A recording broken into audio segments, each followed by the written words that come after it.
Hello. Hello. Elon, how are you? Good. How are you? I'm very, very good. Allow me to just introduce myself right now. My name is Nadiem Makarim. I am currently the Minister of Education, Culture, Research, and Technology. But before this, I was a technology entrepreneur. I founded one of the largest on-demand services in Indonesia, payment, ride-hailing, food, a few of the other services. So I just wanted to let you know that I am a big fan of yours.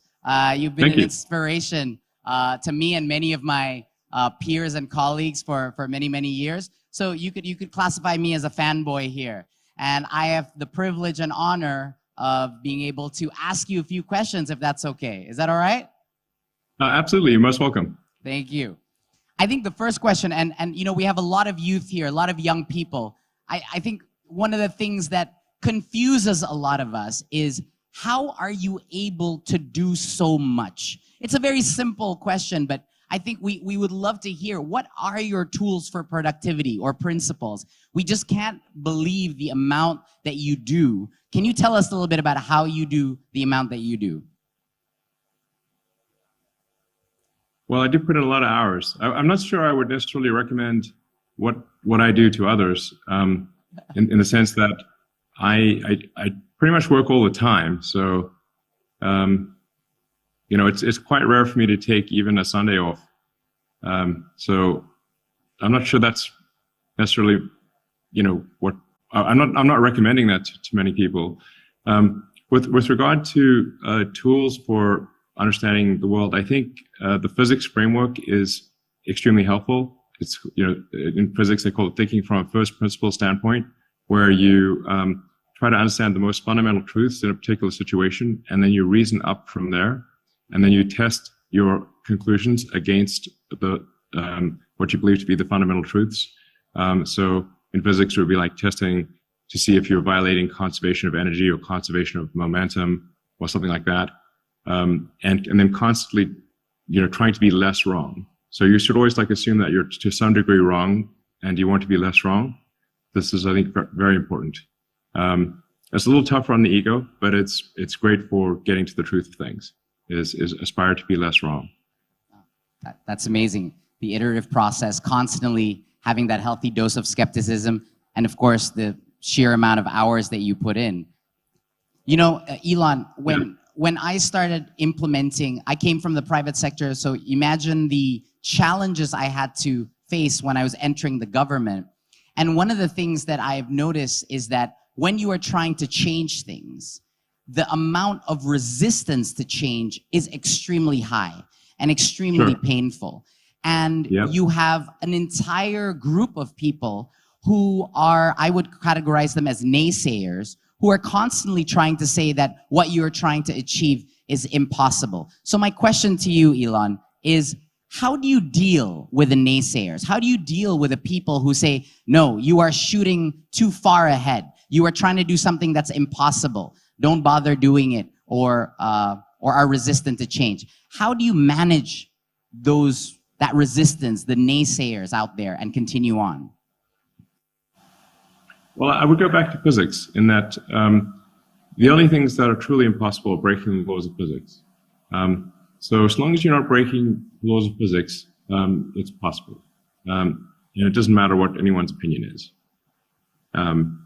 You know, physics is the law and everything else is a recommendation. I've seen plenty of people break the law, but I've never seen anyone break physics. Please give a round of applause. I mean, anything within the laws of physics is possible. Yeah. I mean, and you can certainly challenge the laws of physics, but they've been challenged quite well and have found to be resilient. Oh, that's incredibly simple and powerful response there. You know, given that we have a lot of university students here, we wanted to go a little bit into your younger days, Elon. I'm very curious to know, are there several milestone events that happened either in your childhood or in your early youth that you think had the most profound impact to who you are today? If so, can you share a little bit about those moments? Well, I read a lot of sci-fi and fantasy books. It's not going to surprise anyone that I, sort of like Star Trek, Star Wars, and that kind of thing. In fact, Star Wars was the first movie I ever saw in a movie theater. So you can imagine if you see an incredible movie like that, and it's the first time you've ever even been in a movie theater. I think I was 6 years old. It's going to have a really big effect on you. So reading and watching a lot of sci-fi and fantasy, Lord of the Rings is probably my favorite book. But I'd say Isaac Asimov had a huge effect on me, the Foundation series. Robert Heinlein, The Moon is a Harsh Mistress.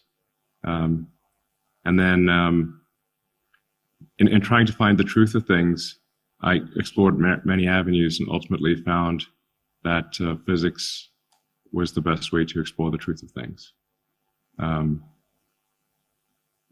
So, at the risk of being a broken record on the physics front, I strongly recommend studying it. Yeah. Amazing. And if we can just look into, you have made a lot of innovations within your organizations. You've also been quite explicit about certain ways that education should actually change. One of the things we did in Indonesia recently is we've almost completely unbundled higher education, Elon. We have made every single company, nonprofit, all the external institutions outside of university into an accredited university for 1 semester. So now higher education is a collaborative effort of all institutions, including technology companies. I wanted to know your thoughts about education. And in your ideal world, what would education look like? Either lower education or higher education. If you have some thoughts on that, please enlighten us on what your ideal education in today's world would look like. Sure. Well, I think when you're trying to learn something, it is extremely important to establish relevance, to say, why are you trying to learn this? Because our minds are constantly trying to forget things. So our minds are at a subconscious level trying to decide what is relevant and what is not relevant. And so most of the things that you see and hear, your mind does not want to remember, because there's no point in remembering it. So you have to establish relevance. This is why you want to say, like, why, this is why you should learn this subject or that subject. And once you establish relevance, your mind will naturally want to remember it. So there's I think 2 fundamentally different ways to approach education. One is by teaching to the tools, and the other is by teaching where you want to solve a problem and trying to understand what tools do you need to solve the problem. So, for example, it would be quite boring to have a series of lectures about wrenches and screwdrivers and winches and whatnot, but without establishing relevance. But if you say, well, let's take apart an engine. Now, how do we take this engine apart and put it back together? Well, we're going to need screwdrivers. We're going to need wrenches. We're going to need a winch. We'll need maybe some Allen keys, and you'll have to take it apart and then put it back together. And then you'll understand in the process of doing that why those tools are relevant, and you will remember them. This is a very simple but important principle, which is explain the tools in the process of solving a problem. And then the tools will make sense. Otherwise, they will seem irrelevant, and people will not remember them, and motivation will be difficult. And do you think to make those tools within a contextual situation, therefore increasing relevance, is that happening right now in educational systems around the world? What do you think needs to change from maybe a teacher perspective or a curriculum perspective? Yeah, like I said, I think there is generally there's often things are backwards, where they'll teach the tools instead of teach you how to solve a problem and then establish the relevance of the tools. So, you know, you might take a course on calculus, for example, but you don't know why you're taking a course in calculus. It just seems like a mental obstacle course that doesn't have any point.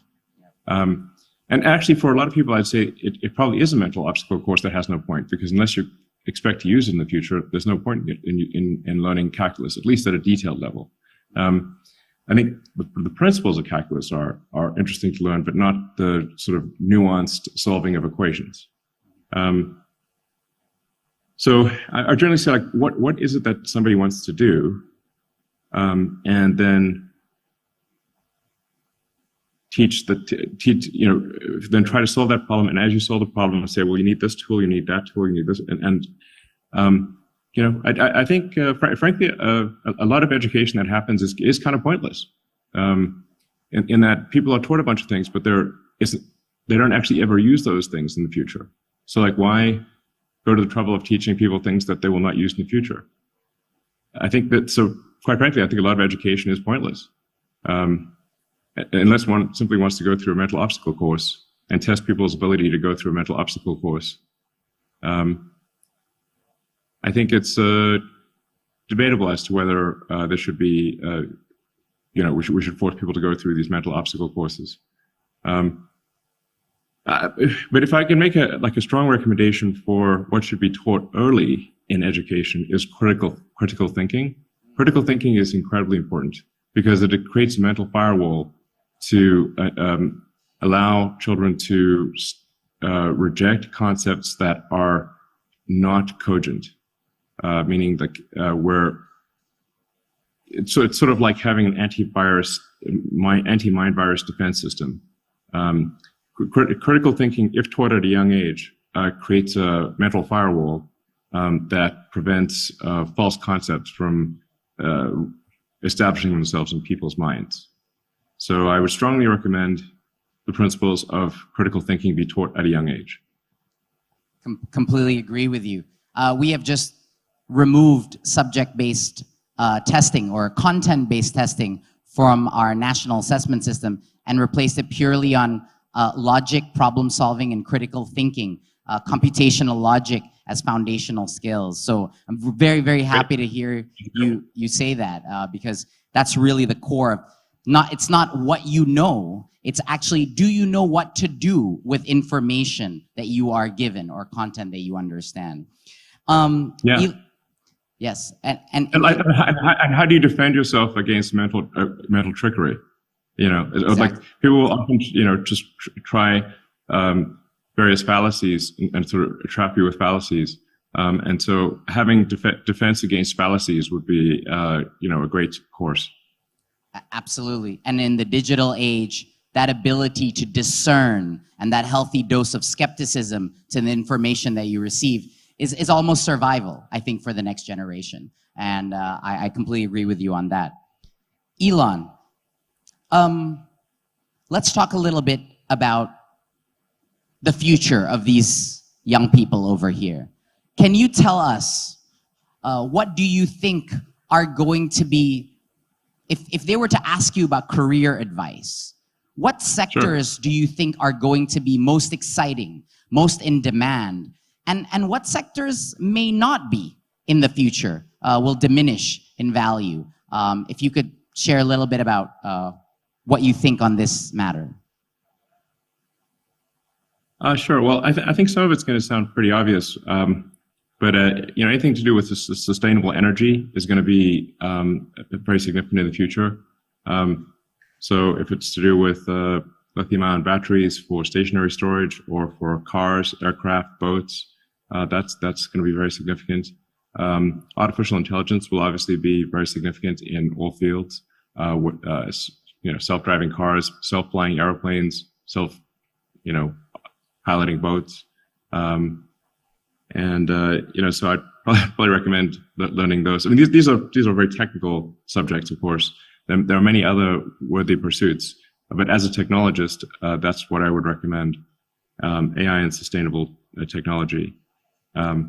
So, I think there's a lot of opportunity in synthetic biology with the synthetic messenger RNA stuff.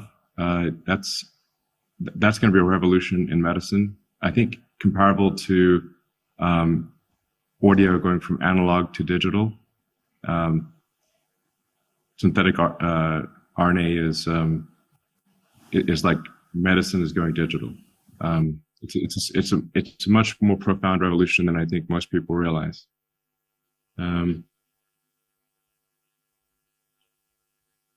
Yeah. I mean, but I'm a technologist, so there's plenty of the good things to do that don't involve technology.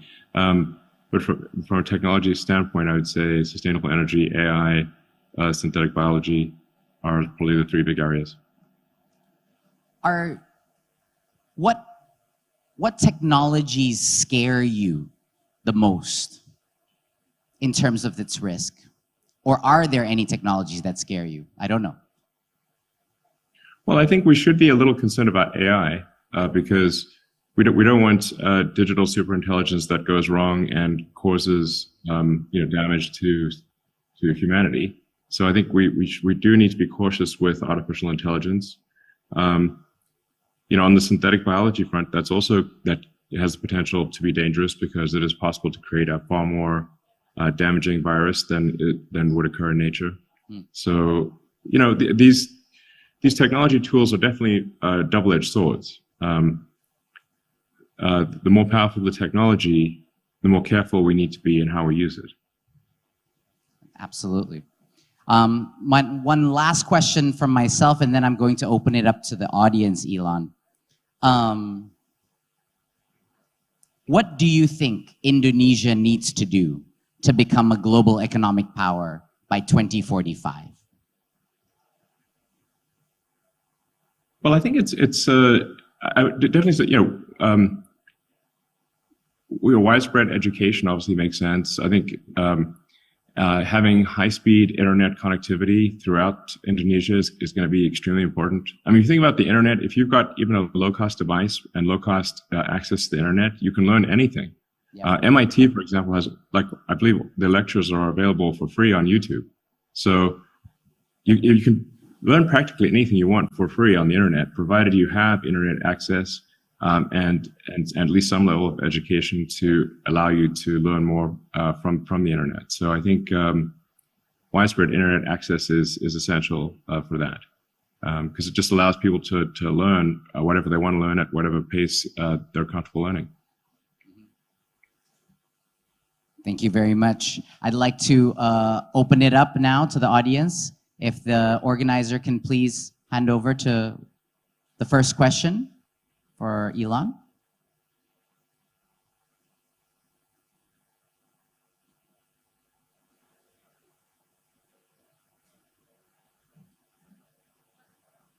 Can you raise your hand? I cannot see where the microphone is being. The moderator will choose the questioner.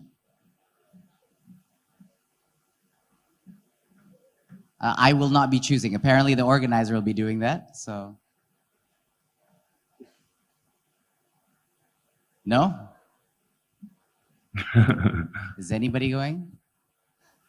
Aha, yes, we have the first student to ask a question. Please, introduce yourself and please ask the question to Mr. Musk.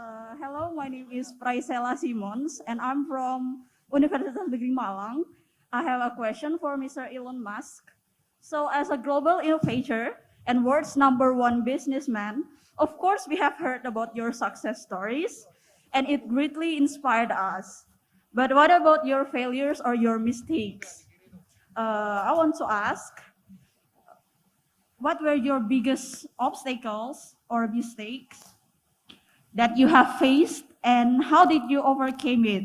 And maybe you can also give us, the students here, a piece of advice and that will be very amazing. Thank you.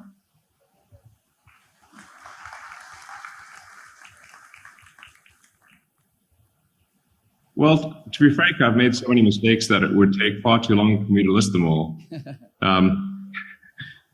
So I would not want to bore people with the extremely long list of mistakes that I've made in the past.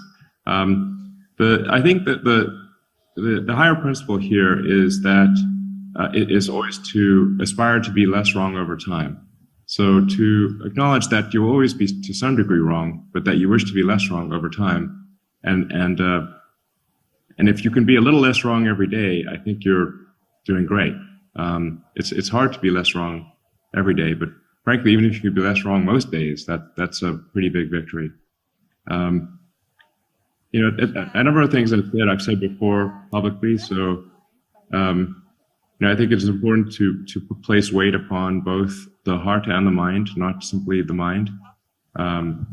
Some of the biggest mistakes that I've made in terms of hiring people have been when they were strong of mind but not of heart, and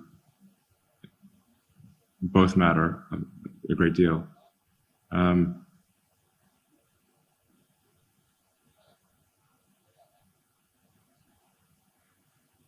Yeah, so I think really the higher principle is just assume you're wrong, and you want to be less wrong, and just try to be less wrong every day.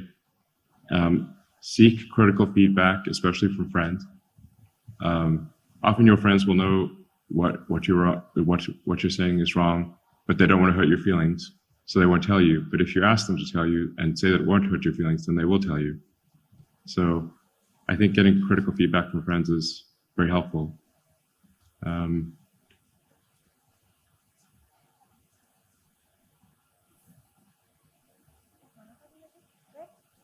Yeah, hopefully that is useful. Thank you, Elon. So you can never be always right 100% of the time. We get it wrong all the time. You just have to make sure you're less wrong every day. Yeah, what I'm saying is that we're always wrong. You should always just assume that you're wrong.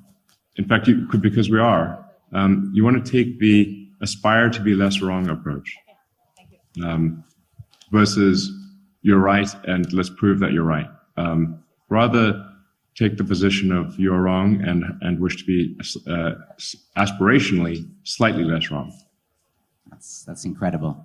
And find friends that are willing to disagree with you. The next question.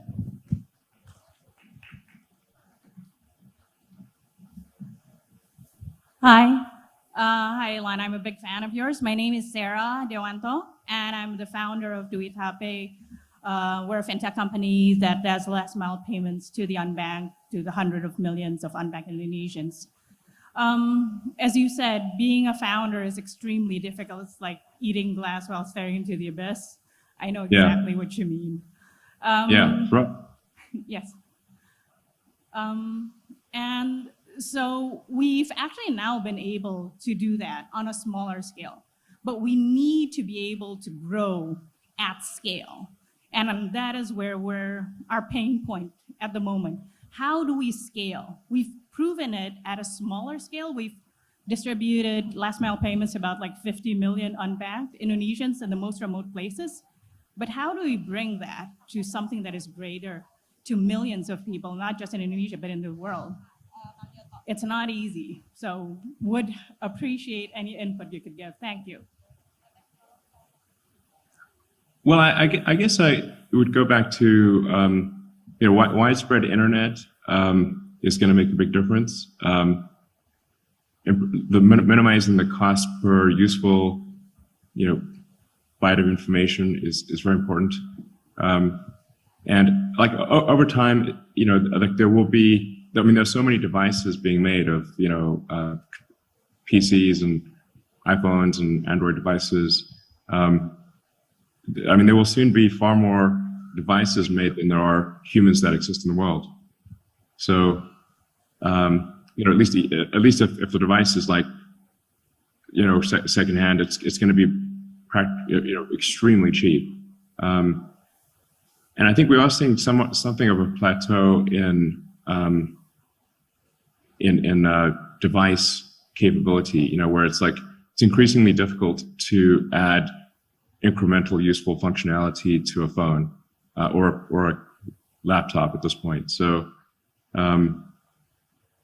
which means that they will just become lower and lower cost and more affordable. But really, the key is being online and having an affordable device. But I think the trends are very much in that direction. So that's a lot of reason to be optimistic about the future. Okay, thank you. Thank you. And the last questioner? Yes. Hi, my name is Safira. I'm from Vidya Mandala Surabaya Catholic University. My question for Elon Musk is, I'm wondering what is your day-to-day habit that turned you into a person that you are now? Thank you. Well, in terms of a day-to-day habit, I think being curious about the world, how the world works, and curious about technology, and curious about everything, really. I think curiosity is a very important thing to have. And then to be somewhat obsessive about the curiosity. I saw probably obsessive curiosity is probably the number one thing. And I think having a sort of a sense of adventure is also good. I think sometimes people are afraid of things when they shouldn't be afraid of things. Like, you want to make sure that your fear is proportionate to the actual danger. And I think sometimes our instinctive fear is not proportionate to the actual danger.